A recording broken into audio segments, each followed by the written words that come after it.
இச்சபோட் சினிமாலைக்கு எந்த இப்படி என்ன பார்க்க போகிற முடியும் பார்த்தீங்கன்னா, பிக் பாஸ் சீசன் 8ஓட இப்போ லைவ் ஸ்ட்ரீமிங்கில் வந்து பார்த்தீங்கன்னா, Vanitha, Jovika and Robert master இவங்க 3 பேரும் வீட்டுக்குள்ளே என்ட்ரி கொடுத்துருக்காங்க. ஸோ ராபர்ட் மாஸ்டரும் வனிதாவும் சேர்ந்து ஒரு படம் நடிச்சிருக்காங்க. ஸோ அந்த படத்தை ப்ரொடியூஸ் பண்ணிக்கிறது யார் அப்படின்னு பார்த்தீங்கன்னா ஜோவிகா. ஸோ ஜோவிகா இவங்க 3 பேரும் இப்போ உள்ளே வந்தோடனே எல்லாட்டையும் வந்து பேசுகிறாங்க. ஸோ ஒரு பக்கம் சௌந்தர்யா கிட்ட வந்து ஐ ரியலி லைக் யூமா அப்படிங்கிற மாதிரி வந்து சொல்கிறாங்க வனிதா. அதுக்கப்புறமா வந்து ஒவ்வொருத்தட்டையும் பேசுகிறாங்க ரவீந்தர்கிட்ட.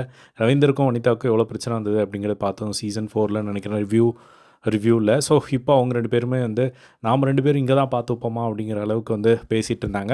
அதுக்கப்புறமா எல்லாருமே போய் உட்காந்துட்டு பேசும்போது வனிதா வந்து சொல்கிறாங்க, நான் இப்போ இந்த சினிமா இண்டஸ்ட்ரியில் இவ்வளோ தூரம் இருக்கேன் அப்படின்னா அதுக்கு ஒரு முக்கிய காரணமாக இருக்கிறது இந்த பிக் பாஸ் வீடு. இங்கே ஒவ்வொரு டைமும் வரும்போதும் வந்து எனக்கு ரொம்ப சரியெல்லாம் இருக்குது அப்படிங்கிற மாதிரி சொல்லிட்டு இருந்தாங்க.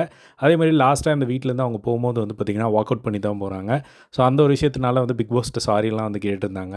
ஸோ அதுக்கப்புறமா வந்து இப்போது அவங்க வந்து பார்த்திங்கன்னா ஒரு விஷயத்த வந்து சொல்கிறாங்க, நான் இப்போ இந்த வீட்டுக்குள்ளே வந்திருக்கிறது வந்து எனக்கு நாமளாக வந்திருந்தால் கூட வந்து தெரியாது, ஆனால் இப்போது என் முதலாளி கூட வந்திருக்கேன் அப்படின்னு சொல்லிட்டு ஜோவிகாவை வந்து சொல்கிறாங்க. ஸோ ஜோவிகா தன்னோட உழைப்பால் அவங்க மேலே வந்து இப்போது வந்து அவங்க ஒரு படத்தில் அசிஸ்டன்ட் டைரக்டராக பார்த்திபன் அவர்கள் கூட ஒர்க் பண்ணி அவங்கள ஓனாக சம்பாரித்து இந்த பிக் பாஸ் மூலமாக சம்பாரித்து ஸோ அவங்களே எல்லா விஷயங்களும் சேர்த்து இப்போ இந்த படத்தை வந்து ப்ரொடியூஸ் பண்ணியிருக்காங்க. ஸோ எனக்கு அது ரொம்ப பெருமையாக இருக்குது.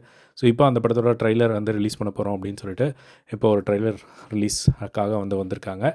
ஸோ இதான் வந்து இப்போ லைவில் வந்து போயிட்டுருக்கு. ஸோ இதே மாதிரிலாம் பிக் பாஸ் அப்படியே தெரிஞ்சுக்க நம்மளோட சேனலை சப்ஸ்கிரைப் பண்ணி சப்போர்ட் பண்ணுங்கள். தேங்க்ஸ் ஃபார் வாட்சிங். பை.